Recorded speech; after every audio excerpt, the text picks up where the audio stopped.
अस्सलाम वालेकुम।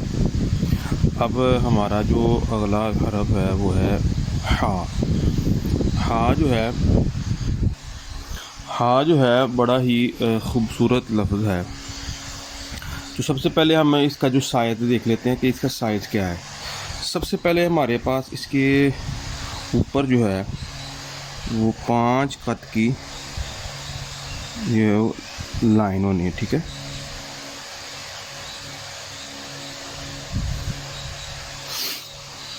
ये 5 कत पे मुश्तमिल ये इसका ऊपर वाला हिस्सा होगा, ठीक है। और उसके बाद अगर इस यहाँ से यानी अगर मैं लाइन लगाऊँ, यहाँ से अगर मैं लाइन लगाऊँ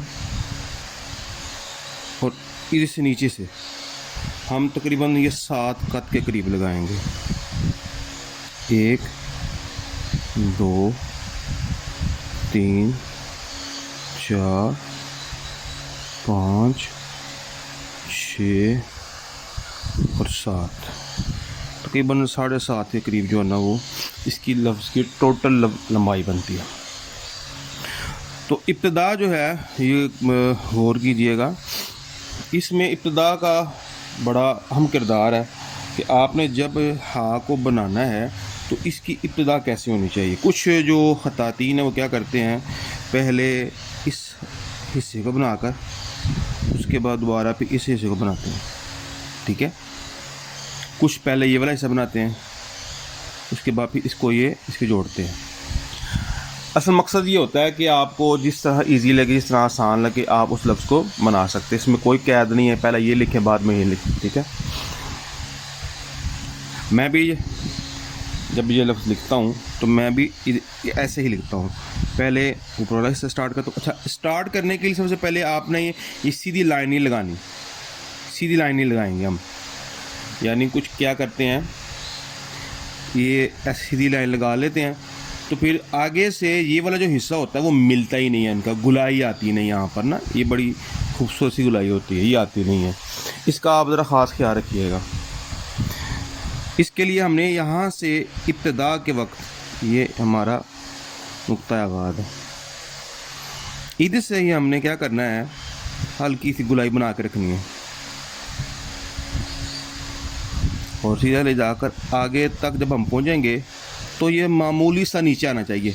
ये देख ले, इस सीधी लाइन से ये इतना फासला आ रहा है, ये नीचे हो, ये इतना सा, ठीक है।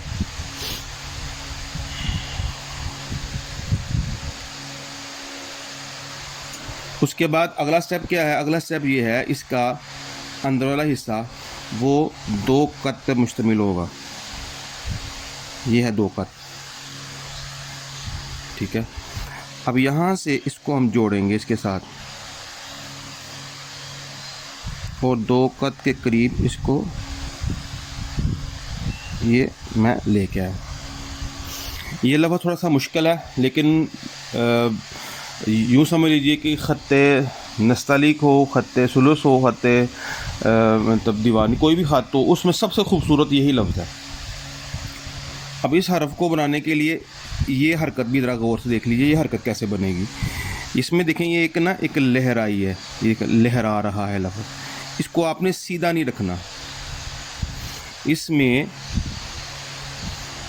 एक ये अपर साइड है इसकी, एक ये लोअर साइड है।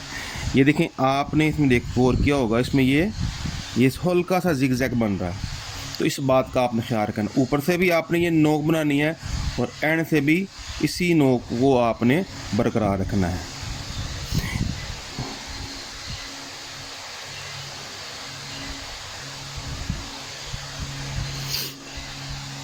उसके बाद अगला हमारा स्टेप ये है कि हमने इस लफ्ज़ को इधर से स्टार्ट करना है और इसमें ये देख लें, हमारे पास जो एंगल आ रहा है वो यही है, इसी एंगल पे स्टार्ट करना है। जैसे हमने शुरू किया था उधर से ही हमने इस लफ्ज़ को शुरू करना है।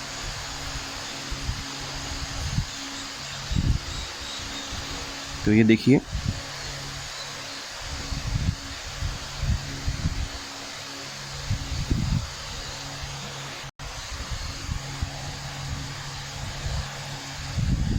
ये इसको यहाँ से हम जब आगे ले आएंगे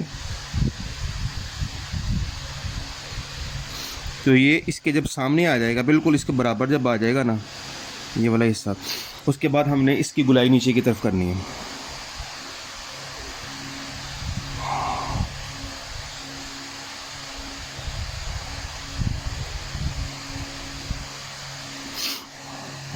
और इसकी ये टोटल जो लेंथ है ना वो तकरीबन 5 कत होनी चाहिए।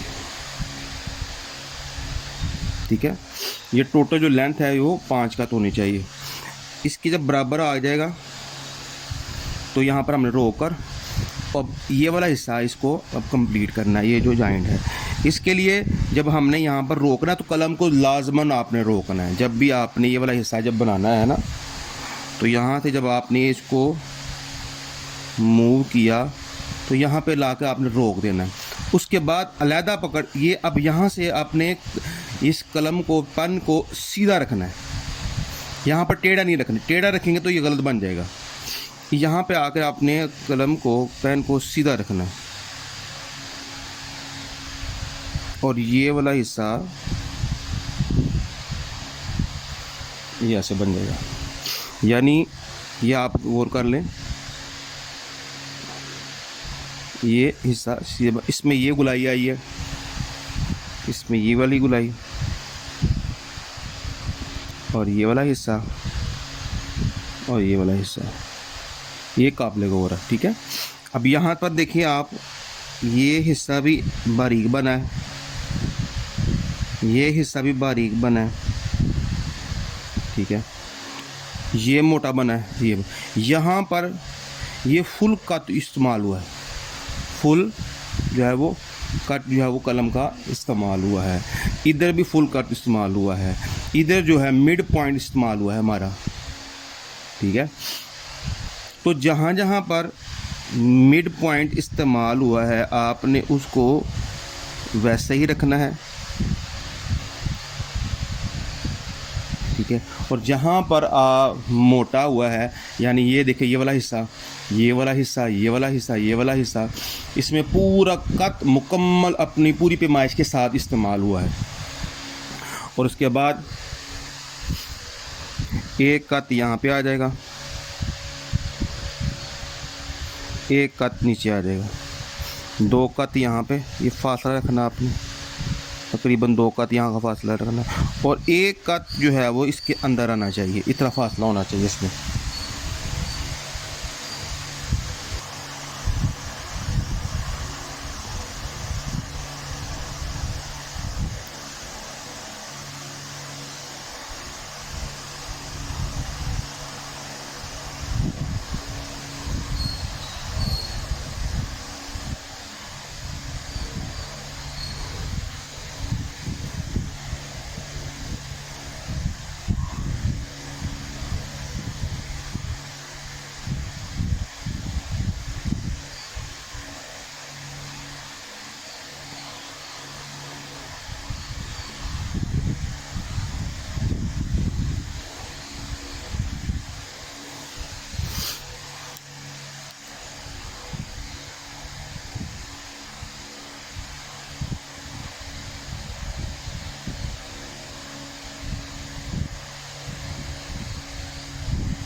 तो ये मैंने आपके सामने ये पूरा लफ्ज़ जो है वो बना दिया है।